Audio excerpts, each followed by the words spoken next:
সমস্ত প্রশংসা জগৎ সমূহের প্রতিপালক আল্লাহ সুবহানাহু তাআলার জন্য। শুরু করছি পরম করুণাময় অসীম দয়ালু আল্লাহর নামে। আজকের আলোচ্য বিষয় আমরা জানব আখেরি জামানা বলতে কি বোঝায় এবং কেন এই বিষয় জানা আমাদের জন্য জরুরি।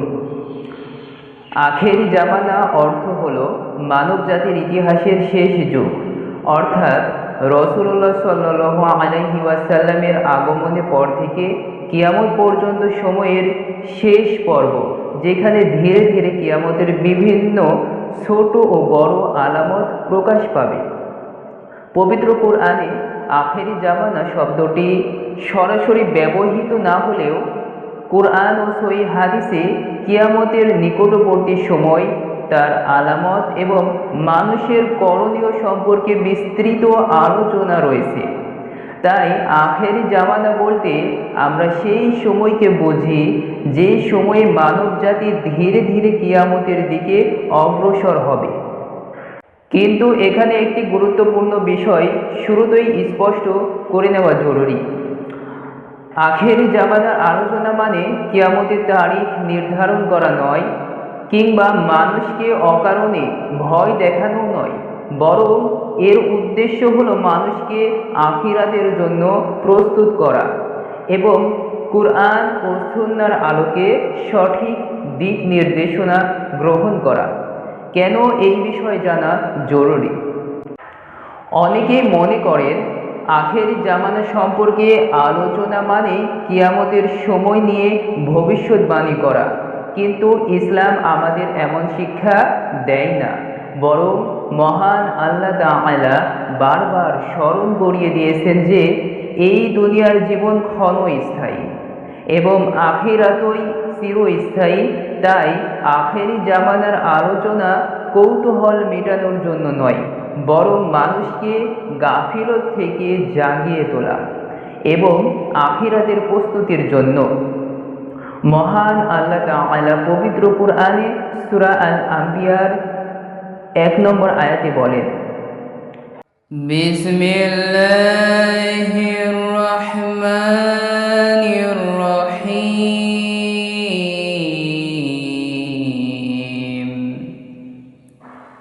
ইকতারাবা লিন-নাসি হিসাবুহুম ওয়া হুম ফি গাফলাতিন মুরিদুন।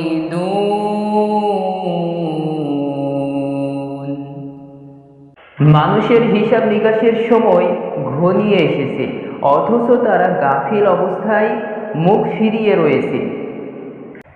এই আয়াতে আল্লাহ তাআলা মানুষকে সতর্ক করেছেন যে দুনিয়ার ব্যস্ততা যেন তাকে আখিরাতের প্রস্তুতি থেকে উদাসীন না করে। ইবনে কাসির রহমতুল্লাহি আলাইহি ও ইমাম আত-তাবারি রহমতুল্লাহি আলাইহি এর তাফসিরেও এই বিষয়টি স্পষ্টভাবে উল্লেখ করা হয়েছে। এরপর আল্লাহ তাআলা পৃথিবীর প্রকৃত বাস্তবতা সম্পর্কে পবিত্র কোরআনে সূরা আল কাহাফের 7 নম্বর আয়াতে বলেন, ইন্না জাআলনা মা আলাল আরদি জিনাতাল লাহা লিনাবলুয়াহুম আইয়ুহুম আহসানু আমালা। নিশ্চয় পৃথিবীর ওপর যা কিছু আছে, যা কিছু রয়েছে, আমি সেগুলোকে পৃথিবীর শোভা বানিয়েছি, মানে পৃথিবীর সৌন্দর্য বাড়িয়েছি, যাতে মানুষ আকৃষ্ট হয়, যাতে আমি মানুষকে পরীক্ষা করি তাদের মধ্যে আমলের দিক থেকে কে সর্বোত্তম। অর্থাৎ আমরা যে পৃথিবীর সৌন্দর্য, সম্পদ ও ভোগ বিলাসা দেখি, সেগুলো স্থায়ী নয়, বরং আল্লাহর পক্ষ থেকে একটি পরীক্ষা। কেননা আল্লাহ এই সমস্ত সৃষ্টি করলেন এবং এগুলোকে সৌন্দর্য দান করলেন যাতে মানুষ আকৃষ্ট হয় দুনিয়ার এই জীবনে। অর্থ সম্পদ কামানোর নেশায় যেন সারা দিন রাত মগ্ন থাকে। এইভাবে শয়তান তাকে সারা দিন রাত এর ওপরই প্রতিষ্ঠিত করে। এক পর্যায়ে দেখা যায় সে এই দুনিয়ার ব্যস্ততায় আল্লাহকে ভুলে গেছে।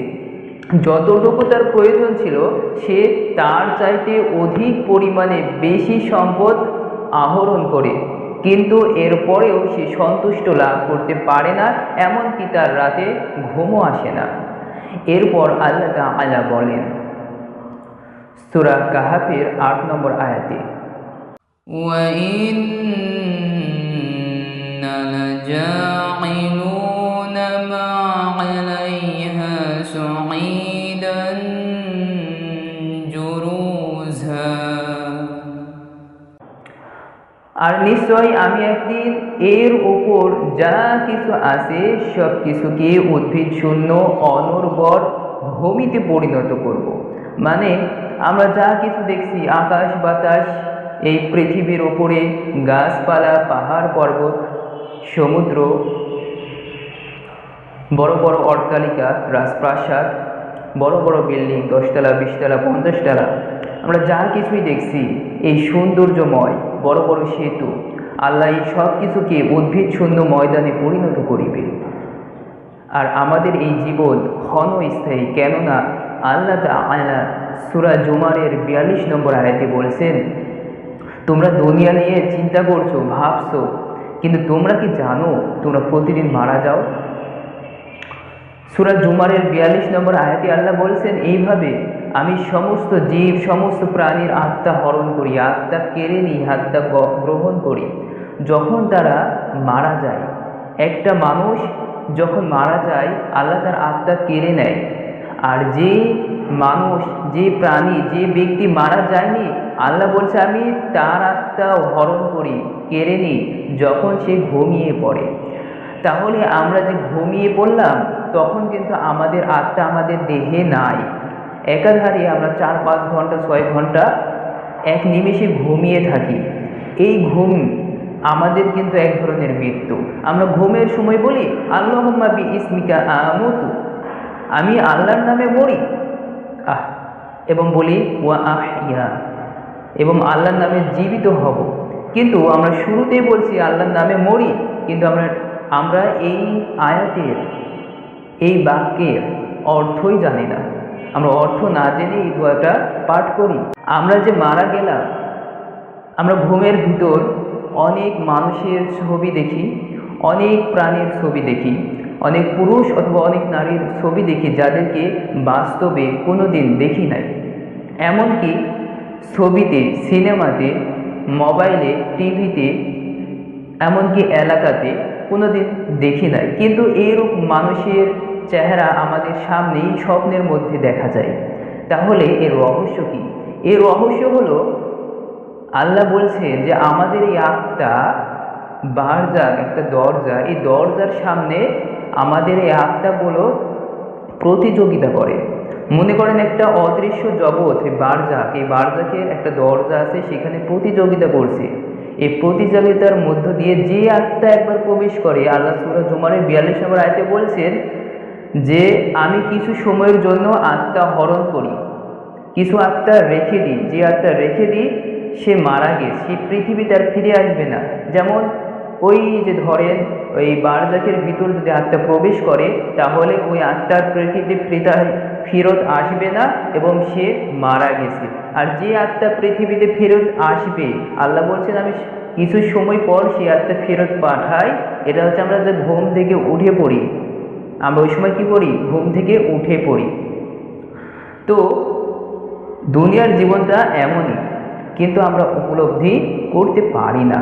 এবং অনেক বক্তা, স্কলাররা রয়েছেন, তারা মানুষকে অকারণে বিভ্রান্ত করে এবং কষ্টদায়ক কথা বলে, যার ফলে মানুষ ক্রমশ ইসলাম থেকে দুর্বল হয়ে যাচ্ছে, তাদের ঈমান দুর্বল হয়ে যাচ্ছে। আমরা যে আয়াতটা পাঠ করলাম সূরা কাহাফের 8 নম্বর আয়াত, এই আয়াতে আল্লাহ বলছেন আজ যে পৃথিবী এত সুন্দর আমরা দেখছি, একদিন আল্লাহর হুকুমে এই সব কিছুই ধ্বংস হয়ে যাবে। তাই একজন মুমিনের লক্ষ্য শুধু দুনিয়ার সৌন্দর্য মুগ্ধ হওয়া নয়, বরং এই পরীক্ষায় সফল হয়ে আখিরাতের জন্য নিজেকে প্রস্তুত করা। এই কারণেই রসুল সাল্লাল্লাহু আলাইহি ওয়াসাল্লামকে কেউ যদি কিয়ামত সম্পর্কে প্রশ্ন করে বা করতেন ওই সময়, তখন তিনি প্রশ্নকারীকে আমলের দিকে ফিরিয়ে দিতেন এবং উৎসাহ দিতেন। কারণ কিয়ামত কখন হবে সেটি জানার চেয়ে কিয়ামতের জন্য প্রস্তুত হওয়াই একজন মুমিনের প্রকৃত দায়িত্ব। কিয়ামত কখন হবে এই বিষয়ে জানার চেয়ে আমরা যে একবার নিঃশ্বাস নিচ্ছি এবার যে ছেড়ে দিব এই গ্যারেন্টি আমাদের আছে কি, এটা নিয়ে চিন্তা করাই যুক্তিসম্মত। কারণ কিয়ামত এখনো অনেক দূরে, অনেক দেরি আছে, কিন্তু আমার এই মৃত্যু দেরি নাই, আমার এই মৃত্যু খুব নিকটেই আছে। আল্লাহ যে সূরা আম্বিয়ার ভিতরে বললেন যে হিসাব নিকটে, হিসাব নিকাশ নিকটে, মানে হিসাব নিকাশ আমার খুব কাছাকাছি আছে। কিন্তু আমরা এই দুনিয়ার ব্যস্ততায় আমরা এই হিসাব নিকাশের সব কথাগুলো ভুলে গেছি। আমি আপনার সামনে যে কথা বলছি এই এই অবস্থাতেও আল্লাহর পক্ষ থেকে ফেরেশতা আমাকে দেখছে, রেকর্ড করছে, এবং আপনি যে এখন শুনছেন আপনাকেও কিন্তু রেকর্ড করছে এবং দেখছে। সুতরাং এই বিষয়ে অত্যন্ত গভীরভাবে বিশ্লেষণ করেন, তাহলে আমরা এই দুনিয়ার জীবন সম্বন্ধে জানতে পারব। এখন এই ধারাবাহিকে আমরা সেই উদ্দেশ্যে আখেরি জামানার আলামতগুলো কোরআন, সহিহ হাদিস এবং নির্ভরযোগ্য তাফসিরের আলোকে আলোচনা করব, যাতে ভয় নয় বরং ঈমান বৃদ্ধি পায়, তওবার প্রতি আমাদের আগ্রহ জন্মায় এবং আমরা সবাই আখিরাতের প্রস্তুতিতে আরও সচেতন হতে পারি। পরিশেষে আল্লাহ আমাদের সকলের উপর বর্ষণ করুক শান্তি, রহমত ও বরকত। আসসালামু আলাইকুম ওয়া রাহমাতুল্লাহি ওয়া বারাকাতুহু।